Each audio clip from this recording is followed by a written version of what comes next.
Subscribe कीजिए हमारे YouTube channel नाते रजा को और बेल आइकन को प्रेस कीजिए जिससे आपको हर रोज न्यू वीडियो की नोटिफिकेशन। सब्सक्राइब। हम तो खुद गर्ज लोग हैं। लोग इबादत का मफहूम समझे ही नहीं। दाढ़ियां इतनी बड़ी कर ली कि नाफ तक आ गई। दाढ़ियां इतनी बड़ी की कि नाफ तक आ गई। टोपियां इतनी ऊंची हो गई कि अब उसको गिना भी नहीं जा रहा है। कपड़े इतने खूबसूरत हो गए कि अब वो महफिलों में डिस्कस का और तफसीरे का जरिया बन गए। लेकिन इंसान, तूने अब तक अपनी पैदाइश का मकसद समझा ही नहीं कि तेरी पैदाइश का मकसद क्या है। तू सजदे की बात करता है, वो सजदा भी कोई सजदा है? इकबाल कहते हैं, जो मैं सर बसजदा हुआ कभी तो जमीन से आने लगी सदा। तेरा दिल तो है सनम आशना, तुझे क्या मिलेगा नमाज में। खुश्क जाहिदों को नमाज में मिला क्या है और मिलना क्या है? मिलना तो उन्हें है जिनके बारे में कुरान कहता है, क़द अफ़लहल मुअमिनून अल्लज़ीना हुम फ़ी सलातिहिम ख़ाशिऊन, जो अपनी नमाजों में गिड़गिड़ाते हैं। मेरे रसूल ने नमाज की इतनी सख्त क़ैद लगाई, ला सलात इल्ला बिहुज़ूरिल क़ल्ब, जिस नमाज में दिल हाजिर नहीं है वो नमाज है ही नहीं। कितनों के दिल नमाज में हाजिर होते हैं, साहिब मुसल्ला से लेकर आखिरी सफ तक कितनों के दिल हाजिर होते हैं। आप दिल की हुजूरी की बात करते हैं, लोगों की तारतें ठीक नहीं है, लोगों को इस्तिंजा की सुन्नतें पता नहीं है, लोगों को मालूम नहीं है कि गर्मी में इस्तिंजा का तरीका क्या होता है, सर्दी में क्या होता है। गर्मी में इस्तिंजा का तरीका जुदा है, सर्दी में जुदा है। पता ही नहीं है लोगों को। अरे जो ठीक से पाक ना हो सके वो क्या खाक नमाज अदा करेंगे? और उन्हें नमाज में मिलना क्या है? बड़ी जिम्मेदारी से कर रहा हूं, लेकिन इसका कोई ये मतलब न निकाले कि नमाज नहीं पढ़ेंगे। अस्तगफिरुल्लाह। जिसने एक वक्त की नमाज जानबूझकर छोड़ दी, मन तरक सलात मुतअम्मिदन फक़द कफर, जिसने एक वक्त की नमाज जानबूझकर छोड़ी वो कुफ्र के करीब हो गया। तो बंदो, जिस मकसद के लिए तुम पैदा हुए थे वो इबादत ये है कि अल्लाह के बंदों को खुश करो, उनके काम आओ, उनके दिलों को खुश करो, तो तुमसे अल्लाह राजी होगा। और यही काम अगर जमीन पे किसी ने किया है तो सूफिया किराम ने किया, औलिया किराम ने किया है। आज हम तो खुद गर्ज लोग हो गए। अपनी आंगन का कचरा जब तक पड़ोसी के आंगन में न डाले हमें सुकून नहीं मिलती। आप जिस इबादत के लिए पैदा हुए, आप तो कचरे को झोली में समेट कर बस्ती के बाहर ले जाकर के फेंकने के लिए पैदा हुए थे, और आप अपने पड़ोसी के घर को ही कचरे का सबब बनाने लगे। क्या आपकी नजरों से वो हदीस न गुजरी, तुम में का कोई उस वक्त तक मोमिन न होगा जब तक कि जो चीज अपने लिए पसंद करता है अपने मोमिन भाई के लिए पसंद न करें। ये हदीस कहां है? कहां खो गए हैं आप? दीन की असल असासों को आपने पीठ के पीछे डाला। जो चीजें नफ्स पर आसान थी उन चीजों को इख्तियार किया, और जो चीजें नफ्स पर गिरा थी उनको छोड़ दिया। आइए, मेरे ख्वाजा हिंद के राजा गरीब नवाज ने कैसे दिल जीते, दिल कैसे जीते। हिंदुस्तान के 90 लाख लोग कैसे मुसलमान हो। सारे मकातिबे फिक्र के मौलवी मेहनत करते हैं, कौम नमाजी न बन सकी। सब लोग मिलजुल कर भी 90 लाख को नमाजी न बना सके। 90 लाख तो अपनी जगह, 90,000 को नमाजी न बना सके। और वो 90 लाख को कलमा पढ़ा रहे हैं, वो भी किन को? राजपूतों को, किन को? ब्राह्मणों को, किन को कलमा पढ़ा रहे हैं? जो अपने मजहब में इंतहाई सख्त लोग थे उनको कलमा पढ़ा रहे हैं। आखिर वो कौन सा तरीका था? वो तरीका क्या था? याद रखें, सरकार गरीब नवाज रज़ी अल्लाह ताला ने अपनी पूरी जिंदगी में रोटी का जो पाव टुकड़ा होता है ना, वो भी सूखा हुआ हमेशा पानी में भिगो कर खाया। आपकी जिंदगी में हिंदुस्तान आने के बाद कभी सालन नहीं है, सिर्फ सूखी रोटी का टुकड़ा है, और वो भी पानी में भिगो करके खाते हैं। और हाल ये है कि खुद गरीबों के लिए लंगर जारी कर रखा है, और उस लंगर के अखराजात उस जमाने में सरकार गरीब नवाज जब हिंदुस्तान आए, उस जमाने में गरीब नवाज के लंगर के अखराजात 2000 रुपए होते थे। उस दौर की बात कर रहा हूं। आपने अपने दादा परदादाओं से सुना होगा کہ ہم ڈھبو لے کے نکلتے تھے اور اتنا سامان خرید لاتے تھے. یہ تو دادا پر دادا کی بات ہے. آج سے 800 سال پہلے جس کے لنگر کے اخراجات 2000 روپے ہوتے ہوں تو کتنے لوگ کھاتے ہوں گے.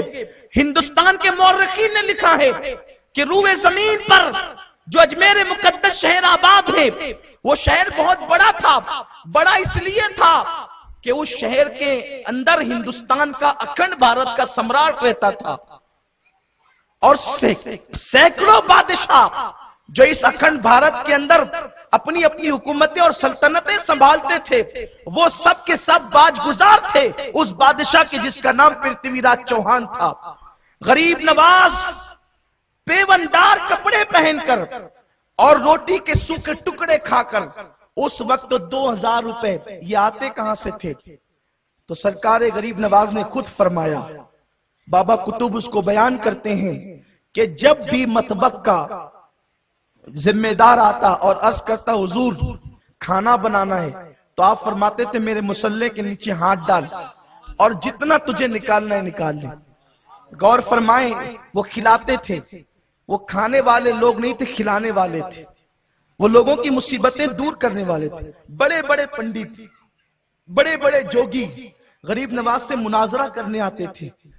وہ لوگ پورے ہتھیاروں کے ساتھ دلیلوں کے ساتھ آتے تھے کہ ہم اس فقیر سے جس کا نام معین الدین ہے مناظرہ کریں گے. غریب نواز فرماتے تھے پہلے کھانا کھا لو بابا, اس کے بعد پھر مناظرہ کرنا. تھک کر آئے ہوں, سفر سے آئے ہوں, پہلے تھوڑی راحت لے لو. لوگ ان جملوں میں کیا بلا کی تاثیر تھی کہ بڑے بڑے جادوگر اس جملوں کے جادو کا شکار ہو گئے. بڑے بڑے آنے والے مناظر غریب نواز کے قدموں میں ڈھیر ہو گئے. آپ غور فرمائیں, میرے آقا صلی اللہ علیہ وسلم کے دیوانوں, مذہب کھانے سے نہیں پھیلے گا, مذہب کھلانے سے پھیلے گا. مذہب مصیبتیں تھوپنے سے نہیں پھیلے گا, مذہب مصیبتیں دور کرنے سے پھیلے گا. مذہب کانٹے بونے سے نہیں پھیلے گا, مذہب کانٹے اٹھانے سے پھیلے گا. آپ جانتے ہیں کوئی غریب ہم سے ملنے کے لیے آئے تو ہمارے تیور بدل جاتے ہیں. ہم غلام ہو گئے ہیں مال کے, مالداروں کے. مولانا نے بخاری شریف کی حدیث پڑھی کہ اللہ کے حبیب صلی اللہ علیہ وسلم نے فرمایا میں اس بات سے بے فکر ہو گیا کہ میرے بعد میری امت اجتماعی طور پر شرک کا شکار نہیں ہوگی. مجھے خوف ہے تو اس بات کا, ڈر ہے تو اس بات کا کہ میرے بعد میری امت دنیا دار ہو جائے گی. ہاں ہاں یا رسول اللہ, صدقتا یا رسول اللہ, تمہارے منہ سے جو نکلی وہ بات ہو کے رہی. آپ نے کہا تھا میری امت دنیا دار ہو جائے گی. یا رسول اللہ, آپ کی امت کے خطیب دنیا دار ہو گئے, آپ کی امت کے اللہ اکبر صاحب جبہ و دستار دنیا دار ہو گئے, آپ کی امت کے حاجی و نمازی دنیا دار ہو گئے. اللہ ماشاءاللہ مال کے اور دنیا کے غلام ہو گئے. مالدار آتے ہیں تو ہم ان کے لیے اٹھ کر کھڑے ہو جاتے ہیں. غریبوں کے لیے ہمارے پاس کوئی محبت ہی نہیں ہے, کوئی ہمدردی نہیں ہے. غریب اگر مسافہ کرنا چاہیں دل کی گہرائیوں سے, ہمارے پاس کوئی رسپیکٹ نہیں ہوتا. یاد رکھنا, نمازیں بتا کر کے دین کی اشاعت نہیں ہوئی ہے, دین کی اشاعت دلوں کو جیت کر ہوئی ہے, دلوں کو فتح کر کے ہوئی ہے, مسکراہٹوں سے ہوئی ہے. آج یہ آپ کو بتاؤں, میرے خواجہ سرکار غریب نواز رحمت اللہ علیہ اجمیر مقدس میں موجود ہیں. ایک کسان آیا اور کسان آ کر کے کہتا ہے غریب نواز, بادشاہ آپ کے مرید کا مرید ہے, حضرت خواجہ قطب الدین بختیار کاکی کے مرید ہیں, حضرت بابا بادشاہ شمس الدین التمش. اور یہ جو شمس الدین التمش جو بادشاہ بنا ہے نا, یہ غریب نواز کے کہنے سے. غریب نواز حضرت شیخ شہاب الدین عمر سہروردی اور دیگر بزرگ بغداد میں بیٹھے ہوئے تھے جب غریب نواز کی جوانی کا زمانہ تھا اور آپ اس وقت عالم اسمت سفر کر رہے تھے. اولیاء اللہ نے سفر بہت کیے ہیں, اس لیے کہ صوفیہ فرماتے ہیں کہ بزرگوں کے لیے سفر نہ کرنا ایسے ہے جیسے ندی میں پانی کا جمع ہو جانا. جمع پانی جیسے بدبودار ہو جاتا ہے, اسی طریقے سے اللہ والے کہیں ٹک کر کے نہیں بیٹھتے, بہتے ہوئے پانی کی طرح رہتے ہیں. سفر میں तजुर्बात होते हैं, सफर में अल्लाह की निशानियां मुनकशिफ होती है, बहुत सी फजीलतें सफर की उसकी सोबतों से गुना झड़ते हैं वगैरह वगैरह। तो अर्ज ये कर रहा था, उन दिनों सयाहत में थे गरीब नवाज और ये लोग बैठ करके गुफ्तगू कर रहे थे। एक छोकरा जा रहा था जिसके हाथ में कमान थी और तीर था, वो लेकर के घोड़े पर बैठ के जा रहा था। उसने देखा कुछ अल्लाह वाले नूरानी चेहरे वाले बैठे। मेरी कौम के जवानों का हाल ये है, कहीं उलमा बैठे हों तो वो सीना तान करके चलता है ताकि उलमा को पता चले कि इस वक्त चलने का स्टाइल क्या है। अरे तू क्या उलमा को बता रहा है, तू क्या अल्लाह वालों को बता रहा है? तूने तो फिल्म में उन जलीलों को देख करके अकड़ के चलना सीखा। इन्होंने कुरान में पढ़ा कि अकड़ कर मत चलो, अकड़ करके मत चलो। अकड़ करके चलना अल्लाह को पसंद नहीं है। लेकिन ये उलमा को बताते हैं डायलॉग बोल करके कि आजकल के नए डायलॉग क्या चल रहे हैं। नादान, तू डायलॉग की बात करता है। हमने गुफ्तगू करना अल्लाह के हबीब मुस्तफा जान रहमत से सीखा है।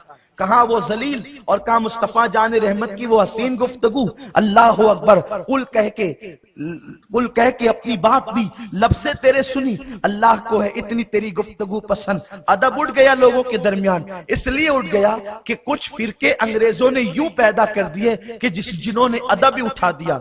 बस जहां अदब की कोई बात करे लोग उसका मजाक उड़ाते हैं। देखो देखो, ये तो फुलां को गरीब नवाज कहता है, गरीब नवाज तो सिर्फ अल्लाह ही हो सकता है। ये तो गौसुल आजम कहता है, तो गौसुल आजम तो सिर्फ अल्लाह ही हो सकता है। और ये तो दाता कहता है, दाता तो सिर्फ अल्लाह ही हो सकता है। नादान, कुरान में गरीब नवाज के अल्फाज तू अल्लाह के लिए बता नहीं सकता, तू दाता के अल्फाज अल्लाह के लिए बता नहीं सकता बज़ाहिर, तू ख्वाजा के अल्फाज अल्लाह के लिए, गौसुल आजम के अल्फाज बज़ाहिर बिल्कुल यही अल्फाज के अंदर, हरूफ के अंदर बता नहीं सकता। लेकिन हम ऐसे अल्फाज बताते हैं।